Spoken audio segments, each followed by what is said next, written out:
आज हमारा lecture number 7 है मैग्नेटिज्म का, जहां पे हम लोग magnetic field of a solenoid के बारे में पढ़ेंगे। लास्ट क्लास में मैंने आपको सोलेनॉइड क्या होता है और किस प्रकार से आप सोलेनॉइड को बनाते हैं वो मैंने आपको लास्ट क्लास में पढ़ाया था, और वो भी वहां पे लिखवाया होगा कि सोलेनॉइड का डेफिनेशन क्या होता है और उसकी मैग्नेटिक फील्ड लाइंस किस प्रकार से दिखने में लगता है। और मैंने वहीं पर आपको बताया होगा कि मैग्नेटिक फील्ड लाइंस जो सोलेनॉइड की होती है वो एक बार मैग्नेट के जैसे होती है, जैसा कि आप अपने कॉपी में देख सकते हैं। वो जो सोलेनॉइड आपने बनाया है, अब वहां पे मैग्नेटिक फील्ड है, मैग्नेटिक फील्ड है तो उसकी दो चीजें होंगी। मैग्नेटिक फील्ड अगर करंट कैरिंग वायर की वजह से कभी आता है तो उसका एक पोलैरिटी चेक करना होता है, तो वो भी मैंने आपको बताया था कि अगर there is a clockwise current तो कौन सा पोल आता है, south pole. If there is a anticlockwise current तो वहां पे कौन सा पोलैरिटी आता है, नॉर्थ पोल। ये सब आपको क्लियर है। अभी आज की क्लास में हम लोग इसके वजह से जो मैग्नेटिक फील्ड पैदा होती है उसके बारे में पढ़ेंगे। हेडिंग डालिए magnetic field of a solenoid. अब आज हम लोग वो मैग्नेटिक फील्ड कितना है, उसकी वैल्यू क्या है और किस फॉर्मूले से आप किसी सोलेनॉइड का मैग्नेटिक फील्ड निकालते हैं उसके बारे में हम लोग पढ़ते हैं। Right, a long coil of wire, a long coil of wire consisting of closely packed loop, consisting of closely packed loop is called a solenoid. A long coil of wire consisting of closely packed loop is called solenoid, whose magnetic field resembles that of a bar magnet, that of a bar magnet। तो एक bar magnet की जैसे solenoid में magnetic field देखने को मिलता है, जो मैंने शायद आपको बताया भी होगा। अगर आप इस प्रकार से एक डायग्राम मैंने लास्ट क्लास में आपको बताया था और वहां पे मैंने इस प्रकार से एक सोलेनॉइड का फॉर्मेशन किया था। उस सोलेनॉइड में आपने क्या लगाया था, एक बैटरी लगाई थी, साथ साथ आपने एक स्विच लगाया। उस स्विच में जैसे ही आप स्विच को ऑन करिएगा वहां पर एक करंट फ्लो करेगा। जैसे ही करंट फ्लो होगा वहां पर एक मैग्नेटिक फील्ड ऑटोमेटिकली क्या हो जाएगी, डेवलप कर जाएगी। और वो मैग्नेटिक फील्ड लाइंस जो है वो इस प्रकार से आपको देखने को मिलेगा।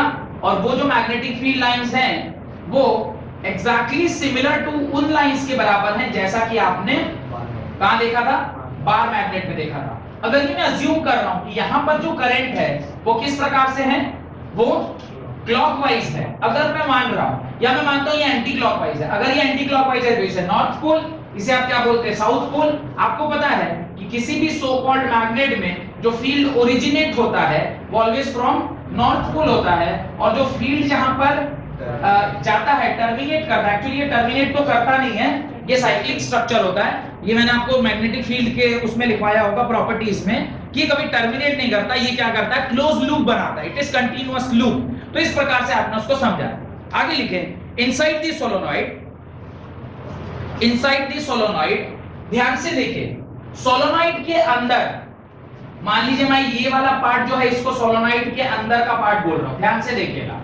ये जो भी मैं ऐसे करके थोड़ा डार्क ब्लैक कलर के मार्कर से लिख रहा हूं, अंदर वाली जो लाइंस है उसे आप देख सकते हैं ना, वो पैरेलल लाइंस है।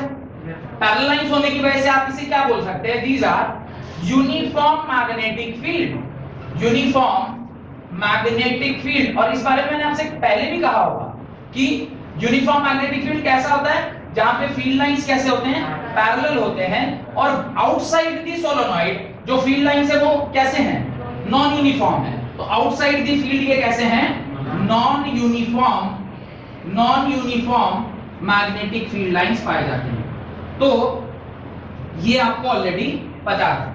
उसके नीचे आप लिखें inside the solenoid magnetic field is uniform and parallel to the solenoid axis, parallel to solenoid axis. ये जो आपने एक सीधी लाइन यहां पर बनाई है ना, इसी को आप क्या बोलेंगे, सोलेनॉइड का एक्सिस बोलेंगे। तो ये जो सारे लाइंस है ये इसके क्या है, पैरेलल है, ये इसके पैरेलल है। तो ये क्या ना, पैरेलल है और सोलेनॉइड एक्सिस के पैरेलल होते हैं। Outside the solenoid, full stop देके लिखिए, outside the solenoid magnetic field is non uniform and is non-uniform पहली बात। सेकेंड बात, just outside the, full stop देके लिखिएगा, just outside the solenoid. Just outside मतलब I am talking about which point? अगर मैं यहां कोई पॉइंट मान रहा हूं, इसे मैं क्या बोलूंगा? Just outside. जस्ट आउटसाइड में there is zero magnetic field. इसको क्या बोलते हैं? Zero magnetic field. Zero magnetic field. तो just outside the solenoid there is zero magnetic field. Magnetic field lines के प्रेजेंस में नहीं आया तो आप क्या है? जीरो ही है। तो outside the solenoid magnetic field is assumed to be zero. अब आगे लिखिए, ये डायग्राम अगर बना सकते हैं तो वहां बनाइए इसको। ये दोनों डायग्राम वहां पे बनाइए। वैसे बना हुआ है आपके पास, पर यहाँ पे या तो वहीं लिख लीजिए, नहीं तो ज्यादा अच्छा होगा, क्योंकि ये डेरिवेशन करना है इसके ऊपर। तो फिर से एक बार बना लीजिए, ज्यादा अच्छा होगा। एक बार बना ही लीजिए। क्या करना है आपको? इस तरह से सोलोनॉइड बनाना है, उसको बैटरी से कनेक्ट करेंगे, एक साथ में आपने स्विच लगाना है। याद रखिएगा जो सोलोनॉइड के अंदर वाला पार्ट है वहां पे जो लाइंस होंगी वो कैसी होंगी? स्ट्रेट लाइन होंगी, ताकि आप उसे दिखा सकें कि ये क्या है? यूनिफॉर्म मैग्नेटिक फील्ड है। और यूनिफॉर्म मैग्नेटिक फील्ड की प्रॉपर्टी होती है वो ऑलवेज क्या होते हैं? पैरेलल होते हैं। और यहां पर वो किसके पैरेलल है? सोलोनॉइड एक्सिस के पैरेलल। यहां पे मैं सोलोनॉइड एक्सिस क्या होता है वो दिखा देता हूं। This is solenoid axis. इसको क्या बोलते हैं? सोलोनॉइड एक्सिस बोलते हैं। और वो उसके सारे क्या है? लाइंस पैरेलल हैं। इस तरफ से दिखाता हूं क्योंकि डायरेक्शन यहाँ पे भी इसी प्रकार से बना हुआ है। सारा का सारा डायरेक्शन इसी प्रकार से बना हुआ है। ये लिखा दीजिए। उसके बाद आप दिखाएंगे कि जो थोड़े दूर वाले, अगर यहाँ कहीं कोई पॉइंट है तो फिर तो इसके आउटसाइड नॉन यूनिफॉर्म होता है, लेकिन जस्ट आउटसाइड दी सोलोनॉइड वो जो मैग्नेटिक फील्ड है वो क्या है? जीरो है। यहां तक लिख लिया, कोई दिक्कत? अच्छा मुझे ये बताइए कि इसके अंदर क्या है? मीडियम क्या है? वैक्यूम है या एयर है? यहां पे जो अंदर जो जहां पे फील्ड लाइंस जा रही हैं वहां क्या खाली है? एयर है और तो कुछ नहीं। एयर अगर मीडियम हुआ या वैक्यूम है तो उसके लिए हम लोग क्या यूज करते हैं? म्यू नॉट यूज करते हैं ना। तो यहां पर अगर मैग्नेटिक फील्ड लाइंस का मैग्नीट्यूड निकालेंगे तो वहां पे आप क्या यूज करोगे? Permeability of free space, that is mu naught. Air के लिए और वैक्यूम में बहुत ज्यादा अंतर नहीं होता। But if you are putting some other medium, like you are putting some oil or some water or some different metal, then the mu naught value will change drastically. or else vacuum और air में बहुत ज्यादा अंतर नहीं है, value remains same. आगे लिखें, consider an air cooled solenoid. Consider an air cooled solenoid. air cooled का मतलब आप समझ सकते हैं, air core का मतलब होता है, एयर कोर का मतलब होता है कि उसके अंदर जो हवा भरी हुई है और उसके लिए आप क्या यूज करोगे? Permeability of free space. Permeability of free space जो कि अप्रोक्सीमेटली इक्वल टू एयर होता है। तो इसलिए हम लोग इसकी जगह पे क्या यूज कर लेंगे? म्यू नॉट यूज कर लेंगे। Right. Consider an air cored solenoid having closely packed coils. Consider an air cooled solenoid having closely packed coils in which I current is flowing. In which I current is flowing. इसके अंदर क्या current flow कर रहे हैं? I current flow कर रहा है। Obviously जहां बैटरी एज अ सोर्स है वहां पे I करंट फ्लो करेगा ही करेगा। I current flows, full comma. N is the number of turns. इसके अंदर n number of turns है।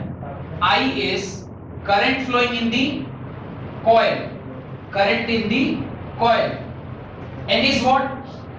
Number of turns. Number of turns. यहाँ पे तो बहुत सारे टर्न्स होंगे तो इसलिए n यूज कर रहे हैं। Number of turns per unit length.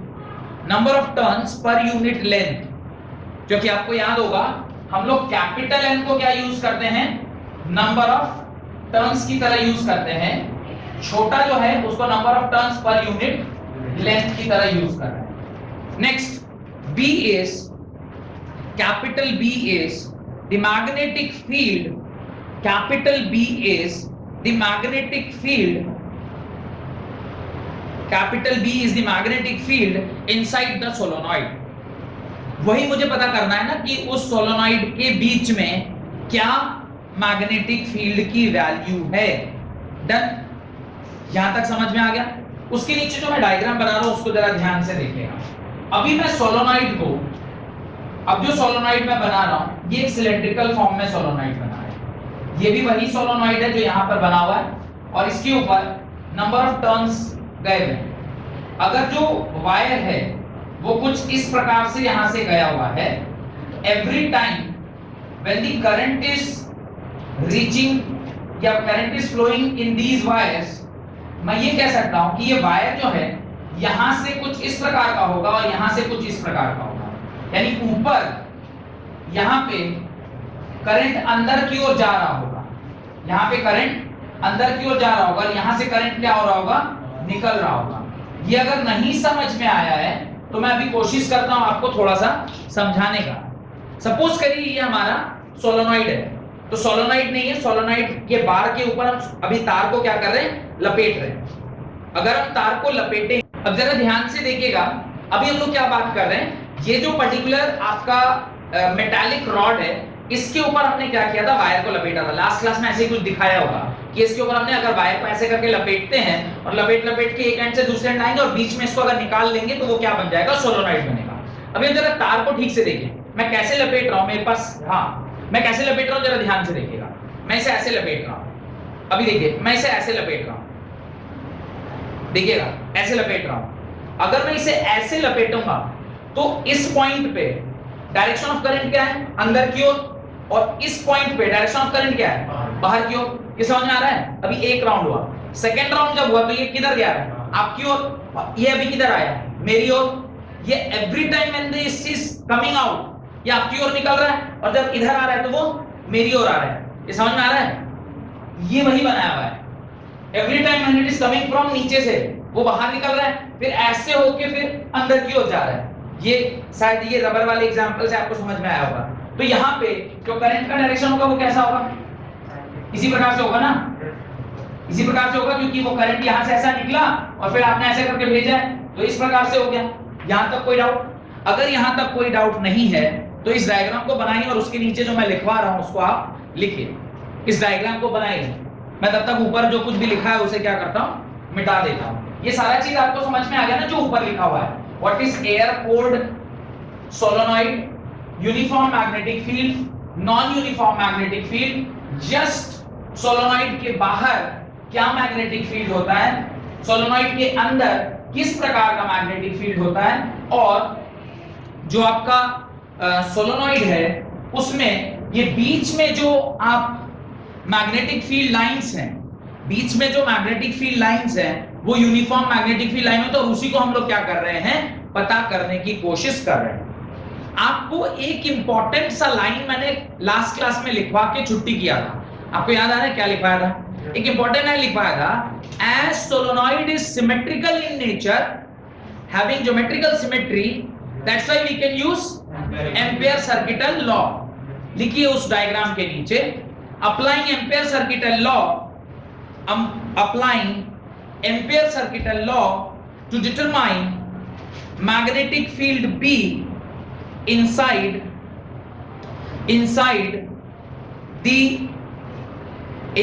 the solenoid। तो सोलोनॉइड के अंदर मैग्नेटिक फील्ड को पता करने के लिए जो लॉजिक आप यूज कर रहे हैं वो क्या है, the logic which you are using is, क्या यूज कर रहे हैं लॉजिक, एम्पेयर सर्किटल लॉ इसलिए लगाते हैं क्योंकि जो सोलोनॉइड होता है वो क्या है, ज्योमेट्रिकल सिमेट्री रखता है। और मैंने लिखाया है जनरली एम्पेयर सर्किटल लॉ वहां लगा सकते हैं जहां पे ज्योमेट्रिकल सिमेट्री होती है। और 3 कंडीशन लिखवाए थे, याद आ रहा है क्या क्या कंडीशन लिखवाए थे? पहला कंडीशन क्या था, फर्स्ट कंडीशन वाज कि बी क्या होना चाहिए, टेंजेंशियल होना चाहिए। दूसरा कंडीशन क्या था, B was normal to the loop, जो लूप आप ले रहे हैं उसके क्या होना चाहिए, नॉर्मल होना चाहिए। और तीसरा, थर्ड, B वैनिश हो जाए। यहाँ पर जो होगा अभी थोड़ी देर में आपको समझ में आ जाएगा, पहले क्लास में या तो पहला केस बनेगा या दूसरा केस, वैनिश वाला केस तो यहाँ पर नहीं बन सकता है। तो लिखिए, applying Ampere circuital law to determine magnetic field B inside the solenoid, we choose a rectangular closed path, we choose a rectangular closed path we choose a rectangular closed path PQRS. We choose a rectangular closed path PQRS of length capital L. Rectangular closed path of length capital L. Of length capital L. तो ये capital L है, यानी आप ये लिख सकते हैं PQ is equal to SR is equal to capital L के बराबर। दिखाई दे रहा है? अच्छा, आप बोलेंगे सर SP और RQ के बारे में बताइए। SP और RQ को आप कुछ भी एक x ले लीजिए, कोई फर्क नहीं पड़ता इसकी डिस्टेंस क्या है। क्यों नहीं फर्क पड़ता, अभी थोड़ी देर में आपको एक्सप्लेनेशन देता हूं। लिखिए, now using the formula of magnetic field, now using the formula of magnetic field, that is line integral of B over a closed path, that is line integral of B over a closed path PQRS is formula line integral of magnetic field over a closed path PQRS is। अब आप देखिए इस पूरे line integration B dot dl, आप P से चल के वापस कहां पहुंचेंगे, P को पहुंचेंगे, उसको आप तोड़ते हैं। Can I right it something like this कि ये P से Q जाएगा B डॉट dl, फिर ये Q से R जाएगा B डॉट dl, फिर R से S जाएगा B dl, और फिर लास्ट में ये डॉट नहीं है, मल्टीप्लिकेशन है ना, don't consider it to be dot, वो डॉट प्रोडक्ट वाला नहीं है। और ये फिर किससे जाएगा, S से वापस P को जाएगा B dl। ये चार टर्म्स में आप उसको तोड़ सकते हैं क्या, बताइए। ये चार टर्म में ये टूटेगा क्या? उस छोटे छोटे पार्ट्स को मैंने क्या कर दिया, चार पार्ट में तोड़ दिया। अब दो चीजें मुझे आपको बताना चाहिए। मैग्नेटिक फील्ड का डायरेक्शन क्या है? The direction of magnetic field, अगर मैं इसे नॉर्थ मान रहा हूं और इसे साउथ मान रहा हूं, तो डायरेक्शन ऑफ मैग्नेटिक फील्ड क्या था? अभी मैंने थोड़ी देर पहले वहां पे डायग्राम बनाया था, मैंने इस प्रकार से लिखा था। कोई दिक्कत है तो बताइए। अभी थोड़ी देर पहले वहां सोलेनॉइड बनाए थे, वहां पे मैंने आपको दिखाया था ना, the direction of magnetic field inside the solenoid is something like this. अब या तो क्लॉकवाइज होगा या एंटी क्लॉकवाइज होगा तो ये ना इधर इधर होगा, नहीं तो उधर होगा। अब देखिए, ये जो आपका लूप है, ये पार्ट ऑफ द लूप है। लूप के साथ इसका एंगल कितना बनेगा? 90 डिग्री। लूप के साथ इसका एंगल कितना बनेगा? 90 डिग्री। ये B dot dl, dot product मतलब, इसके लिए दो बात ध्यान रखिएगा। cos 0 इज इक्वल टू क्या होता है? 1। cos 90 इज इक्वल टू क्या होता है? 0। sin 0 इज इक्वल टू क्या होता है? 0। sin 0 is 0 and sin 90 is 1। अभी ध्यान दीजिए, ये B डॉट dl लिखा है। अगर मैं इसका डॉट प्रोडक्ट कराता हूं, तो ये वाला और ये वाला जो आपका फील्ड है वो कितना एंगल बना रहा है? 90 डिग्री। अगर 90 डिग्री होगा तो कौन सा एंगल लेंगे? cos 90। cos 90 किस किस के केस में बनेगा? SQ के केस में, सॉरी RQ के केस में और SP के केस में। RQ के केस में और SP के केस में ये दोनों टर्म ऑटोमेटिकली जीरो हो जाएंगे या नहीं हो जाएंगे, ये बताइए। ये और ये टर्म जीरो होंगे नहीं होंगे? क्यों? मैं अलग से लिख के दिखाता हूं। ये मिटा दूं, ये वाला मिटा दूं। जिसको समझ में आ गया वो तो यस सर बोल रहे हैं, जिसको नहीं आया उनका क्वेश्चन मार्क हो रहा है। देखिए, line integration of QR B dot dl, इसको मैं line integration B dl cos theta लिख सकता हूं। अब यहां पर जो cos थीटा है, वो यहां पर भी B डॉट dl ही लगेगा। ये cos क्या है? ये आपका magnetic field line, this is B and this is your loop का लाइन। ये लूप का लाइन है, इन दोनों के बीच का एंगल कितना बन रहा है? 90 डिग्री। cos 90 क्या होता है? cos 90 is 0। अगर B और dl जो भी हो, इसलिए मैंने कहा कि आप यहाँ x लीजिए कि कुछ भी लीजिए, कोई उससे फर्क पड़ने वाला नहीं है, क्योंकि यहाँ पे आप जो भी लेंगे उसका इंटीग्रेशन करने का नौबत ही नहीं आ रहा, क्योंकि एंगल ही 0 बन रहा है, मतलब एंगल 90 डिग्री बन रहा है, तो ये वैल्यू क्या हो गई? 0 हो गई। यानी B डॉट dl में आपका ये टर्म और ये टर्म क्या हो गया? 0 हो गया। अब एक और टर्म जीरो होगा, कौन सा बोलिए, सोच के बताइए। इन चार टर्म में से एक और टर्म जीरो हो जाएगा, कौन सा, RS जीरो हो जाएगा। क्यों बोलिए, यहां मैग्नेटिक फील्ड जीरो है, outside the solenoid the magnetic field is zero, आपने ही पॉइंट करके लिखा है, तो अभी ये भी जीरो हो गया। यानी जब मुझे पूरे मैग्नेटिक फील्ड यानी इसके अंदर कितना फील्ड है उसको अगर पता करना है तो अभी से मैं शॉर्ट करके सिर्फ इतना ही लिख सकता हूं, क्या, cyclic integration B dot dl is equal to integration of P से Q B डॉट dl। यहां तक कोई दिक्कत है तो बताइए। ये तीन टर्म जीरो क्यों हुआ, अगर इसमें कोई क्लैरिटी चाहिए मैं वापस से बता दूंगा, पर वो क्लियर होना चाहिए।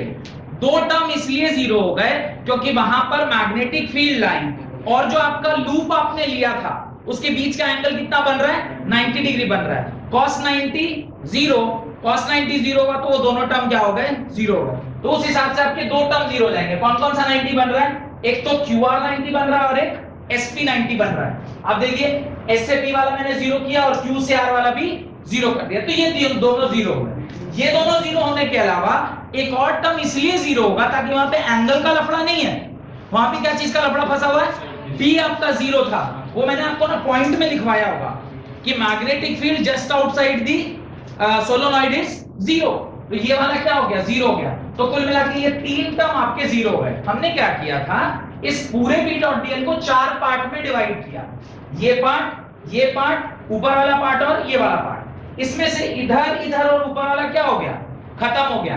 आपके पास सिर्फ कौन सा पार्ट रह गया, ये वाला पार्ट। अब इस वाले पार्ट को देखिए, मैग्नेटिक फील्ड भी इधर, डिस्टेंस भी इधर, एंगल कितना बन रहा है, 0 डिग्री। अगर मेरा एंगल 0 डिग्री है तो आप इसको ये लिख सकते हो, line integration B dot dl is equal to integration कहां से कहां, P से Q B dl cos of 0 degree, और cos 0 क्या होता है, 1 होता है।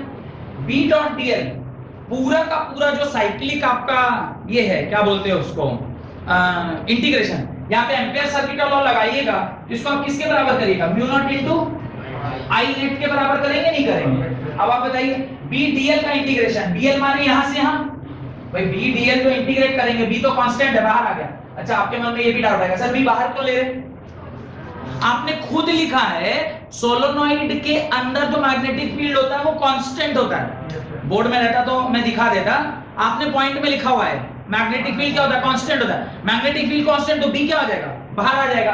और इस dl को इंटीग्रेट करिएगा, dl माने छोटा छोटा छोटा छोटा छोटा छोटा पार्ट है, सबको इंटीग्रेट करिएगा तो किसके बराबर होगा, कैपिटल L के बराबर, कैपिटल L के बराबर। यहां पे मैं BL लिख दूं, कोई दिक्कत, डायरेक्टली इसे डायरेक्टली BL लिख दूं इज इक्वल टू, ये किसके बराबर, mu naught into I net के बराबर। यहां से B निकालिएगा, क्या आएगा, mu naught I net by L के बराबर।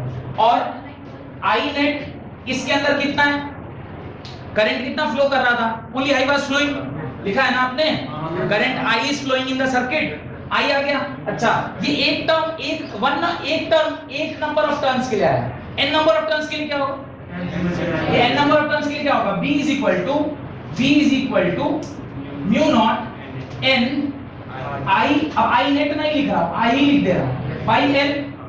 अब मुझे बताइए, आपने स्मॉल n एक टर्म लिखा है, what is small n, number of turns per unit length.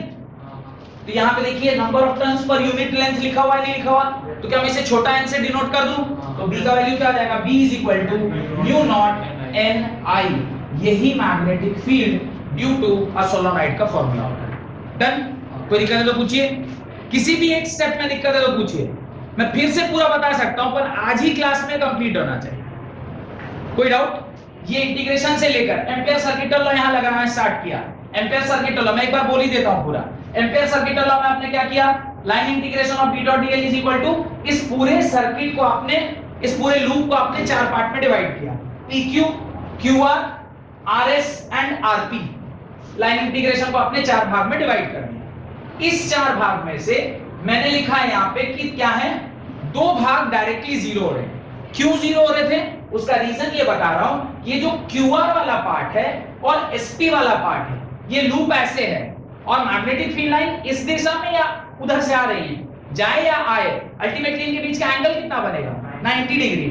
B dot dl B DL cos theta, cos 90 is equal to 0। cos 90 अगर 0 होगा तो ये भी जो है 0 हो जाएगा और ये दोनों क्वांटिटी क्या हो गई, 0 हो गई। कौन कौन सी, QR 0 हो गया और SP 0 हो गया, ये दो टर्म 0 हो गए। तीसरा टर्म एक और 0 हो रहा था। तीसरा टर्म क्यों 0 हो रहा था, इसलिए 0 हो रहा था क्योंकि आप ही ने एक पॉइंट लिखा है कि just outside the solenoid the magnetic field is 0। ये पॉइंट में सोलेनॉइड के बाहर पड़ रहा है, अंदर पड़ रहा है, बाहर पड़ रहा है, इसलिए ये भी 0 हो गया, यानी RS भी क्या हो गया, 0। आउट ऑफ 4 टर्म्स 3 टर्म आपके क्या हो गए, 0 हो गए। बच क्या गया, B dot dl from P to Q, तो line integration B dot dl is equal to B dl cos theta. अब यहां पे P से Q में cos थीटा कितना बनेगा, PQ इधर, मैग्नेटिक फील्ड इधर, दोनों सेम दिशा में अपोजिट दिशा में। अल्टीमेटली अगर आप cos 0 लिखें तो भी 1 होता है, cos 180 भी 1 ही होगा, वो -1 हो जाएगा, there will be a difference. तो क्या cos 180 अगर या 0 डिग्री आ रहा है तो दोनों के बीच में एक का एंगल आएगा। अगर माइनस हो जाता तो आप यहां से इसका उल्टा दिशा ले रहे हैं, अगर नेगेटिव साइन आएगा तो आप ये सोचेंगे ना कि जो मैग्नेटिक फील्ड मैंने लिया है उसकी उल्टी दिशा में मैग्नेटिक फील्ड जा रही है। तो ये cos 0 लिया तो ये भी क्या हो गया, खत्म। आपके पास बच गया B डॉट dl। अब ये B कांस्टेंट था बाहर लेके, B कांस्टेंट था, कैसे पता चला, आपने खुद लिखा है कि किसी भी सोलेनॉइड के अंदर जो अंदर उसके बीच वाले पार्ट में जो मैग्नेटिक फील्ड होता है वो क्या होता है, कांस्टेंट होता है। तो ये कांस्टेंट था तो B बाहर आ गया। और इंटीग्रेशन ऑफ dl मतलब, और जो छोटा पार्ट लेके आपने इस एंड से इस एंड पहुंचे, इस पूरे को जोड़ेंगे तो किसके बराबर होगा, कैपिटल L के बराबर, तो आपने इसे BL लिख दिया। According to ampere circuital law, line integration B dot dl is equal to किसके बराबर, mu naught into I naught, sorry mu naught into I net. I net यहां पर कितना है, I करंट I, इसे मैंने I नेट को अगले स्टेप में क्या कर दिया, I कर दिया। और इसे जब सॉल्व किया तो B is equal to mu naught I net by L। लेकिन एक टर्म नहीं है यार, तो बहुत सारे टर्म थे, इसलिए मैंने अभी थोड़ी देर पहले लिखवाया भी था, capital N denote the number of turns, तो वहां पे हमने कैपिटल N भी डाल दिया for n number of turn. अब आप खुद ही लिखे हैं number of turns per unit length को हम किससे डिनोट कर रहे हैं, छोटा n से, तो एक कैपिटल N बाई L को हमने किससे डिनोट कर दिया, छोटा n से डिनोट किया, और इस प्रकार आपका पूरा डेरिवेशन कंप्लीट हो गया, जहां पे B is equal to mu naught Ni के बराबर हो गया। डन, कॉपी में लिख लें। अब ये एक्सप्रेशन अगर आपको समझ में आ गया, यहां पे एक छोटी सी बात और रह गई, मेरे पास तो डायग्राम हाँ है, अभी देखिए यहां पे एक छोटी सी बात है, क्या छोटी सी बात है वो समझिए। ये जो यहां से ऐसा टर्न करता है, भाई आपने कहा कि ये जो मैग्नेटिक फील्ड लाइंस हैं ये अंदर यूनिफॉर्म है, लेकिन जस्ट आउटसाइड दी सोलेनॉइड ये टर्न करना स्टार्ट कर देता है। सिमिलरली इधर भी ये जस्ट कुछ अंदर से ही ये क्या घूमना स्टार्ट हो जाएगा, तब ना ये इतना एंगल लेगा। अगर वो बाहर आके घूमेगा तब तो यहाँ पे शार्प एंगल बनेंगे, पर ऐसा तो नहीं होता है ना, ये ऐसे आके थोड़ा अंदर ही रहता होगा, तभी ये हल्का हल्का कर्व लेना स्टार्ट कर देता होगा। उस कर्व की वजह से जस्ट आउटसाइड दी सोलेनॉइड, जस्ट आउटसाइड माने ये आपका सोलेनॉइड है, इसके ठीक इस तरफ और इसके ठीक इस तरफ ये जो आपका सोलेनॉइड है उसका जो वैल्यू है वो थोड़ा सा वेरी करता है फ्रॉम दिस। नोट डालकर लिखिए, from the expression it is clear that, point number 1 लिख रहे हैं अभी, from the expression it is clear that capital B magnetic field is independent of the length and the diameter of the solenoid. From the expression it is clear that capital B is independent of the length, ये length के independent है, ये जो है वो length के independent है, ये स्मॉल n के ऊपर डिपेंड कर रहा है, very small n is number of turns per unit length, तो ये नंबर ऑफ टर्न्स के ऊपर डिपेंड कर रहा है ना कि उसके लेंथ के ऊपर। And diameter of the solenoid, आपको कहीं पे इसका रेडियस का टर्म आया क्या कि सोलेनॉइड का रेडियस कितना है, there is no term related to radius of the solenoid, तो आपको रेडियस का भी कोई टर्म नहीं है, साथ साथ लेंथ का भी कोई टर्म नहीं है। B is independent of this, B सिर्फ किसके ऊपर डिपेंड कर रहा है, किस मीडियम में आप उसको रखे हैं, म्यू नॉट, कितने नंबर ऑफ टर्न्स हैं n, कितना करंट आप उसमें सप्लाई कर रहे हैं, यानी मैग्नेटिक फील्ड सिर्फ तीन ही बात के ऊपर डिपेंड कर रहा है। आपने उसके अंदर कौन सा, अगर एयर की जगह पे कोई सॉफ्ट कोर आयरन होता तो फिर आप क्या करते हैं, म्यू नॉट इंटू के, वो आप म्यू आर लिखते, relative permeability of free space, sorry that particular medium, तो आप म्यू आर यूज करते हैं। ऐसा देखा गया है कि सॉफ्ट कोर डालने से उसकी मैग्नेटाइजिंग प्रॉपर्टी बहुत ज्यादा बढ़ जाती है, कैसे बढ़ती है, क्या बढ़ती है, थोड़ा बहुत आपको फेरोमैग्नेटिक सब्सटेंस में मैंने पढ़ाया था सॉलिड स्टेट में, और ज्यादा जब हिस्टैरिसीस कर्व पढ़ाऊंगा वहां पे ये और क्लियर कर दूंगा कि कैसे ये बढ़ता घटता है। अब ये तीन ही चीजों के ऊपर डिपेंड कर रहा है। एक तो किस मीडियम है अंदर में, यहां पे चूंकि एयर कोल्ड था इसलिए आपने म्यू नॉट यूज किया, अगर उसकी जगह कोई दूसरा होता तो म्यू आर यूज करते हैं। एन नंबर ऑफ टर्न्स, कितने ज्यादा टर्न्स हैं, टर्न्स की संख्या ज्यादा होगी तो मैग्नेटिक फील्ड ज्यादा होगा, टर्न्स की संख्या कम होगी तो मैग्नेटिक फील्ड कम, और जिस बैटरी से आपने उसको कनेक्ट करके रखा है वही करंट प्रोड्यूस कर रहा है, तो source of the battery indirectly and directly current के ऊपर, current is the because of battery only, तो बैटरी कितने ईएमएफ का आपने लगाया है उससे करंट पैदा होगा और उस करंट के ऊपर भी वो डिपेंड कर रहा है, बट इसका कहीं भी इसके रेडियस से और इसके लेंथ से लेना देना नहीं है। दूसरी बात, कहां तक लिखे हैं आप लोग, solenoid uniform diameter of the solenoid and is uniform over the cross section of the solenoid and is uniform इसलिए कि कोई भी चीज इसमें ऐसी नहीं है जो चेंज होने वाली है। करंट बैटरी फिक्स कर देंगे तो फिक्स ही रहेगा, नंबर ऑफ टर्न्स फिक्स कर देंगे तो फिक्स ही रहेगा, और म्यू नॉट एयर रखेंगे तो फिक्स रहेगा। ऐसी कोई चीज नहीं कि इतनी दूरी पर चले जाएंगे तो चेंज हो जाएगा, इतना ऊपर चले जाएंगे तो चेंज हो जाएगा, इस तरह की किसी चीज से वो वेरी नहीं कर रहा है। सेकेंड पॉइंट नंबर 2, इफ अच्छा पॉइंट नंबर 1 के नीचे ना थोड़ा सा जगह बना के आप ऐसा लिख सकते हैं, you can write something like this, B is proportional to mu naught, B is proportional to n number of turns, B is proportional to I, B is not proportional to radius of solenoid, ये radius of solenoid के ऊपर depend नहीं करता, B is not dependent on length of solenoid, ये length of solenoid के ऊपर depend नहीं करता। ये 5 बातें आप वहां पर उसके नीचे दिखा दीजिए, ताकि सिंबॉलिकली लिखा रहता है ना तो थोड़ा पढ़ना आसान हो जाता है। Next point, if a material of permeability mu R, if a material of permeability mu r is used in place of air, mu r, if a material of permeability mu r is used in place of air, the magnetic field B is equal to mu r mu naught n I के बराबर हो जाता है। B is equal to mu r mu naught ni के बराबर हो जाता है। If the material of permeability mu r, जो भी मैं थोड़ी देर पहले आपको बोल रहा था, अगर एयर हटा के आप उसके यहाँ क्या डाल देंगे, कोई सॉफ्ट कोर आयरन डाल दिए, तो उस सॉफ्ट कोर आयरन का जो म्यू आर है परमिएबिलिटी, वो आपको यूज करना पड़ेगा, वो आप यूज करेंगे। Third point, at a point near end of air closed solenoid, at a point near end of air closed solenoid, near end मतलब मैंने अभी थोड़ी देर पहले आपको डायग्राम में बताया था, near end मतलब जस्ट हल्का बाहर, अभी थोड़ी देर पहले वो डायग्राम बनाया था ना, एक सर्कल यहाँ थी, तो ये जो हो रहा है, ये हल्का सा जो ये टर्न कर रहा है, इसकी वजह, ये तो यूनिफॉर्म नहीं है ना, पूरा नॉन यूनिफॉर्म भी नहीं है कि पूरा यूनिफॉर्म भी नहीं, तो यहाँ पे there is a slight change in the value of magnetic field, जो क्या होता है लिख लीजिए, at a point near the end of air close solenoid B is equal to mu naught ni by 2, ये क्या हो जाता है, आधा हो जाता है, ये क्या हो जाता है, आधा हो जाता है, जस्ट आउटसाइड, यानी एयर कोल्ड सोलोनॉइड के ठीक बाहर जो उसकी वैल्यू है वो क्या हो जाती है, हाफ हो जाती है।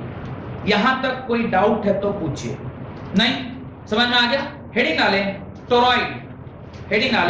टोरॉइड, कल की क्लास में हम लोग कुछ न्यूमेरिकल करेंगे और साथ साथ टोरॉइड के बारे में भी जानेंगे। बहुत बहुत धन्यवाद आज की क्लास अटेंड करने के लिए।